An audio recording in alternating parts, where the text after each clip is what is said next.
मैंने अपने सर से कहा कि अगर तुम्हें पास होना है तो फिर मेरी बात माननी पड़ेगी। मैंने कहा कि पिछली बार भीमटे में तुमने मुझे फेल किया है। खुदा के लिए इस बार मुझे फेल मत करो। ये बात सुनकर राहील सर ने कहा तो फिर तुम्हें मेरी बात माननी पड़ेगी। बस थोड़ा सा वक्त मेरे साथ गुजारना है। इसके बाद मैं तुम्हें अच्छे नंबर देकर पास कर दूंगा। ये सुनकर मैं बहुत परेशान हो गई। मैंने कभी सोचा भी न था कि मुझे ऐसा करना पड़ेगा।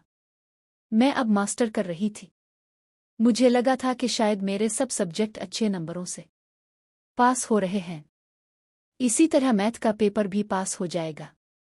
पिछली बार मी ड्रीम था लेकिन इस बार फाइनल था। अगर इस बार भी राहील साहब ने मुझे फेल कर दिया तो वाकई मेरी डिग्री रह जाएगी।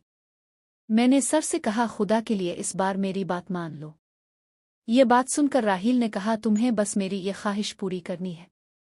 इसके बाद मैं तुम्हारे लिए अजनबी बन जाऊंगा जैसे हम कभी मिले ही नहीं। ये बात सुनकर मैंने कहा क्या उसके अलावा कोई और चारा नहीं।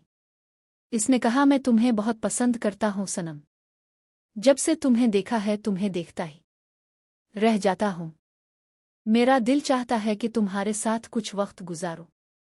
मैं चाहता हूँ कि तुम बस मेरे लिए 1 घंटा निकाल दो। इसके बाद हम हमेशा के लिए अजनबी बन जाएंगे। मैंने कभी ऐसा कोई काम नहीं किया था। मैं ऐसा सोच भी नहीं सकती थी। मैं तो ये सब कुछ अपने शौहर के साथ शादी के बाद करना चाहती थी क्योंकि मैं समझ चुकी थी कि राहुल सर मेरे साथ किया करना चाहते हैं। राहुल साहब ने कहा पास होना है ना तो फिर खामोशी से सुनो। मैं तुम्हें बता रहा हूं कि अगले घंटे में तुम मेरे पास आओगी। ये बात सुनकर अब मैं बहुत ज्यादा परेशान हूं। गलती हो गई थी। जब मैं यूनिवर्सिटी से निकली तो यही सोच रही थी कि क्या करूं।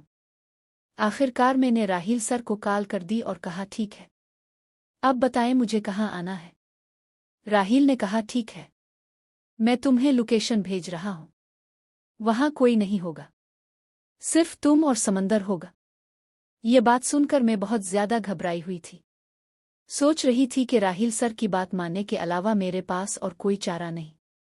राहील पहले भी बहुत सी लड़कियों के साथ ऐसा खेल खेल चुके थे। मुझे अब बहुत ज्यादा डर लग रहा था। कई लड़कियां जिन्होंने राहील सर की बात नहीं मानी। मैं समझती थी कि मैं फेल हो चुकी हूं और जिन लोगों ने बात मानी थी वो पास होकर अपनी डिग्री मुकम्मल करके यहां से चले गए थे। मैंने राहील सर की बात मानकर शायद अपने लिए एक ऐसी दलदल चुन ली थी क्योंकि शादी के बाद मेरे शौहर को सब कुछ पता चल ही जाता कि मैं शादी से पहले भी किसी के ताल्लुक में थी क्योंकि अब राहील सर मुझे छोड़ने वाले नहीं थे। जैसे ही मैं राहील सर के पास पहुंची वो बहुत अच्छे मूड में थे। उन्होंने मेरे सामने एक गिलास रखा। मैंने कहा सर मुझे इसकी ज़रूरत नहीं।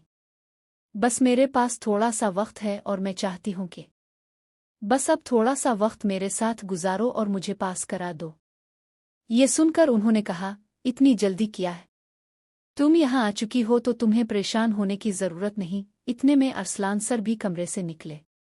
मैं सोच भी नहीं सकती थी कि राहिल और अरसलान दोनों मिलकर मेरे साथ ऐसा खेल खेलेंगे। मैंने कहा नहीं राहिल सर आपने कहा था कि हम अकेले होंगे। अरसलान सर यहाँ क्या कर रहे हैं। मैं बहुत ज्यादा परेशान हो गई। राहिल ने कहा अरसलान मेरा अच्छा दोस्त है। अरसलान तुम्हें ज्यादा परेशान नहीं करेगा। करूँगा। हम जो कुछ भी करते हैं मिलकर करते हैं। अरसलान और मैं अच्छे दोस्त हैं और हम कभी भी तुम्हें परेशान नहीं करेंगे। सनम थोड़ी देर के लिए तुम्हें हमारी हर बात माननी पड़ेगी। अरसलान सर के पास भी मेरा केमिस्ट्री का पेपर था और अब जब मैं राहत की बात मान ही रही थी तो आखिरकार मैंने अरसलान सर से भी कहा अब आप मुझे केमिस्ट्री में पूरे नंबर देंगे। अरसलान ने कहा हाँ मैं भी काफ़ी दिनों से तुम पर नज़र रख रहा था। इसके बाद आखिरकार राहत और अरसलान ने अपना खेल खेलना शुरू कर दिया। मुझे काफ़ी सुकून और राहत महसूस हो रही थी। फिर अरसलान ने भी कुछ देर के लिए मेरे साथ अच्छा वक्त गुजारा। मुझे अब इस काम में काफ़ी सुकून मिल रहा था। ये मेरा पहला तजर्बा था लेकिन अब मुझे इतनी राहत महसूस हो रही थी। मैंने अरसलान से कहा कि अब तुम मेरी बात मानोगे। जिस पर अरसलान ने कहा तुम्हारा कल केमिस्ट्री का पेपर है ना तो परेशान मत हो। जिस तरह तुमने हमें खुश किया है मैं भी तुम्हें खुश कर दूंगा। और राहील ने भी आखिरकार मेरी बात मानकर मुझे केमिस्ट्री के पेपर में पास कर दिया। मैथ और केमिस्ट्री दोनों में मेरे बहुत अच्छे नंबर आए और मैं अब यूनिवर्सिटी में टॉप कर चुकी थी। جب راہیل سر اور ارسلان دونوں نے مجھے دیکھا تو وہ بہت خوش ہوئے کیونکہ ان کے پڑھانے کی وجہ سے ہی میں نے یونیورسٹی میں اچھے نمبر حاصل کیے تھے۔ ارسلان نے مجھے کال کی اور کہا کیا تم اچھے نمبر لینے کی خوشی میں ہمیں کوئی ٹریٹ نہیں دلواؤ گی؟ میں نے کہا کیوں نہیں، کیونکہ میں بھی ارسلان اور راہیل کے ساتھ تعلق رکھنا چاہتی تھی۔ بہت سی لڑکیوں کو ان کی ضرورت ہوتی تھی۔ ان کے ساتھ اچھے نمبر لینا اور ان کے ساتھ تعلق بنانا کسی بھی لڑکی کے لیے خوش نصیبی کی بات تھی۔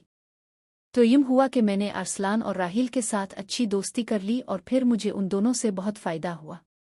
اس کے بعد میں نے اپنی بہت سی دوست لڑکیوں کے نمبر ارسلان اور راہیل سے منگوائے اور ان سے پیسے لیے، اور اسی طرح میری ایم فل کی ڈگری بھی مکمل ہونے لگی۔ پھر مجھے اچھی نوکری مل گئی۔